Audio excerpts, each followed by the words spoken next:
Luc, chapitre 11. Jésus priait un jour dans un certain endroit.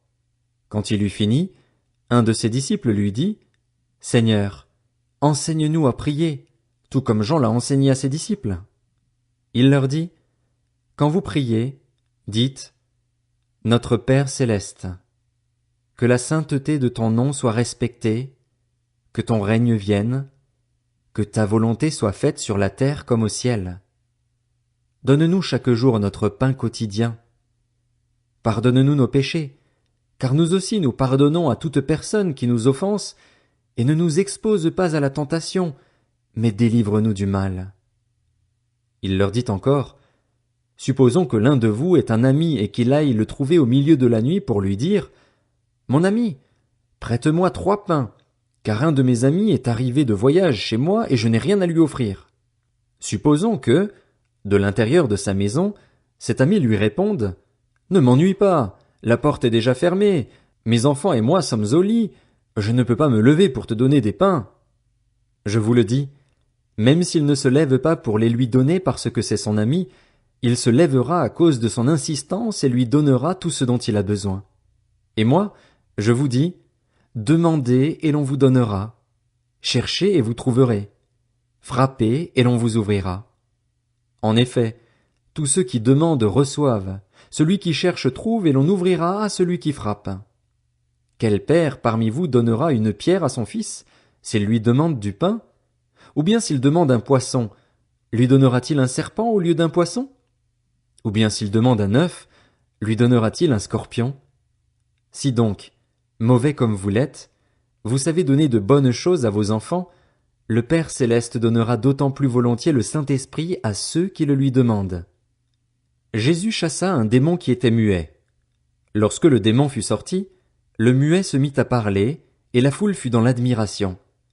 Cependant, quelques-uns dirent, « C'est par Béelzébul, le prince des démons, qu'il chasse les démons. » D'autres, pour le mettre à l'épreuve, lui demandaient un signe venant du ciel. Comme Jésus connaissait leurs pensées, il leur dit, « Tout royaume confronté à des luttes internes est dévasté et les maisons s'écroulent l'une sur l'autre.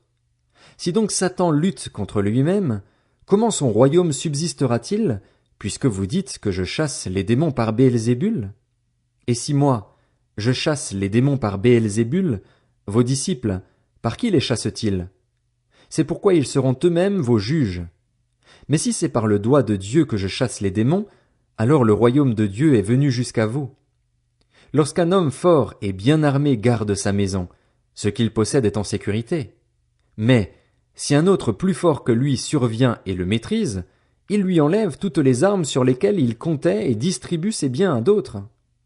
Celui qui n'est pas avec moi est contre moi, et celui qui ne rassemble pas avec moi disperse.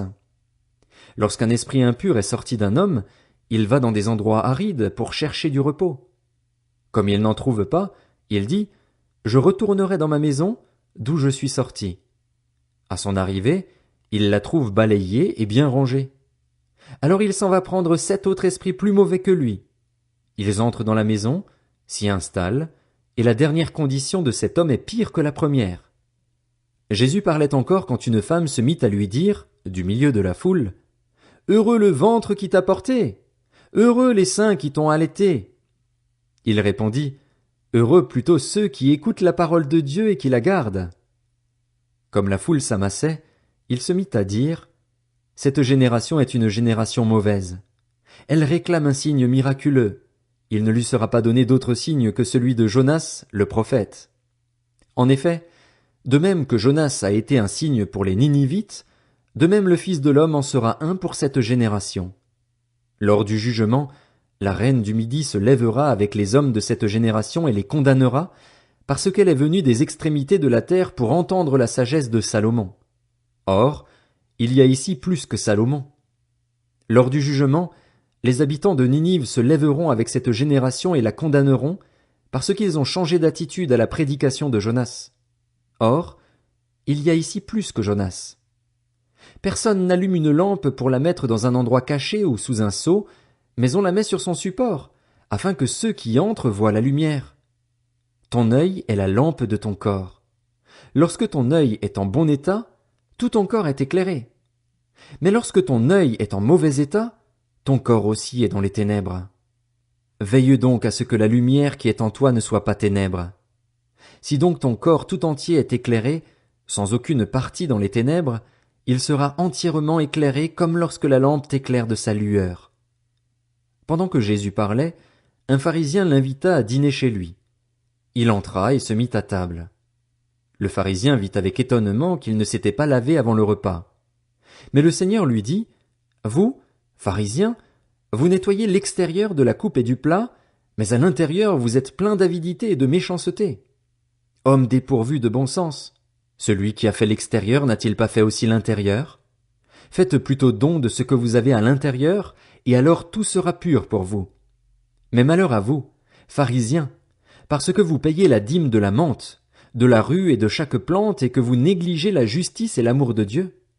Voilà ce qu'il fallait pratiquer, sans négliger le reste. Malheur à vous, pharisiens, parce que vous aimez occuper les sièges d'honneur dans les synagogues et être salués sur les places publiques. Malheur à vous, spécialistes de la loi et pharisiens hypocrites, parce que vous êtes comme des tombeaux qu'on ne remarque pas et sur lesquels on marche sans le savoir. Un des professeurs de la loi prit la parole et lui dit, « Maître, en parlant ainsi, c'est aussi nous que tu insultes. » Jésus répondit, « Malheur à vous aussi, professeurs de la loi, parce que vous chargez les hommes de fardeaux difficiles à porter, que vous ne touchez pas vous-même d'un seul doigt. Malheur à vous, parce que vous construisez les tombeaux des prophètes que vos ancêtres ont tués. Vous rendez donc témoignage aux actes de vos ancêtres et vous les approuvez, car eux, ils ont tué les prophètes et vous construisez leurs tombeaux. C'est pourquoi la sagesse de Dieu a dit, « Je leur enverrai des prophètes et des apôtres, ils tueront les uns et persécuteront les autres, afin qu'ils soient demandés compte à cette génération du sang de tous les prophètes qui a été versé depuis la création du monde, depuis le sang d'Abel jusqu'au sang de Zacharie, tué entre l'autel et le temple. Oui, je vous le dis, il en sera demandé compte à cette génération. Malheur à vous, professeurs de la loi, parce que vous avez enlevé la clé de la connaissance. Vous n'êtes pas entrés vous-même et ceux qui voulaient entrer, vous les en avez empêchés. » Comme il leur disait cela, les spécialistes de la loi et les pharisiens commencèrent à s'acharner contre lui et à le faire parler sur bien des sujets.